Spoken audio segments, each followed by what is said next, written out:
Now multiplying decimals is very similar to multiplying whole numbers, so let's take a look. Say I want you to multiply 1 2/10 or 1.2 by 5. Unlike adding or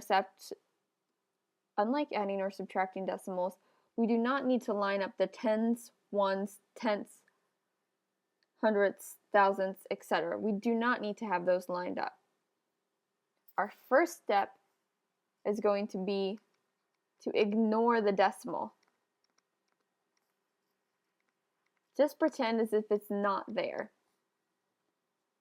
and multiply regularly. So 2 times 5 is 10. Carry the 1. 1 times 5 is 1. Plus 1 is going to be 6.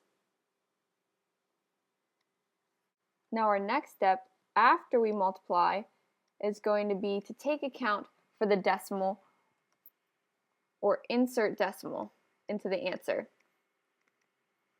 Now, looking at our problem, we can see that the decimal only accounts for one place. So we pretend that the decimal is here and move it over 1 to right there. So now our decimal is going to go in between the 6 and the 0. Let's say I want you to multiply 3.44 or 3 44/100 and 60. 4 times 0 is 0. 4 times 0 is 0. 3 times 0 is also 0. Now, we're moving and we're going to start multiplying with the 6. So we're going to put our placeholder 0 down and use the 6 now. 6 times 4 is 24. So we're going to carry the 2. 6 times 4 is 24. Plus 2 is going to be 26. So we're going to carry the 2 again, writing the 6, carrying the 2. 3 times 6 is 18. 18 plus 2 is going to give us 20.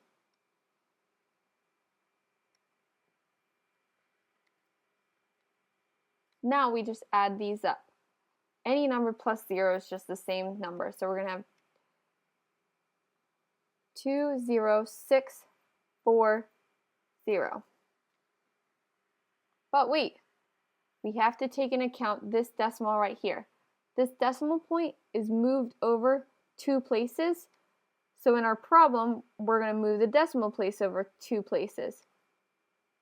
So 3.44 times 60 is going to equal 206.4, 206 and 4/10. Let's say I want you to multiply 5.6 and 2.3. We're going to start by multiplying with 3. So 3 times 6 is 18. Carry the 1. 5 times 3 is 15. Plus 1 is going to give us 16. Now we've already multiplied with the 3, so we're going to write our 0 as our placeholder and multiply with the 2 now. 2 times 6 is going to be 12. Write the 2, carry the 1. This one was from our previous problem, so you don't need to worry about that. 5 times 2 is 10, plus 1 is 11. Now we're going to add these together. 8 plus 0 is 8, 6 plus 2 is 8, 1 plus 1 is 2, and 0 plus 1 is just 1. So now we multiplied, we ignored the decimal and multiplied the whole numbers together. Now we ignored the decimal and multiplied like they were whole numbers.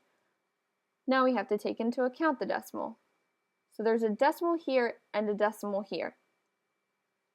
This accounts for one place, and this accounts for another place.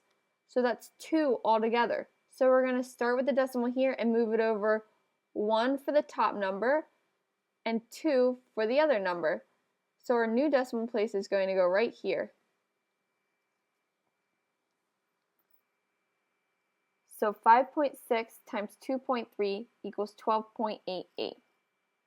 Let's look at one more example. I want you to multiply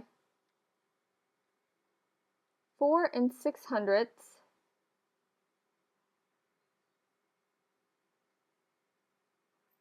by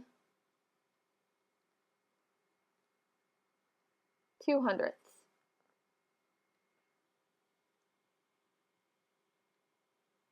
6 times 2 is 12.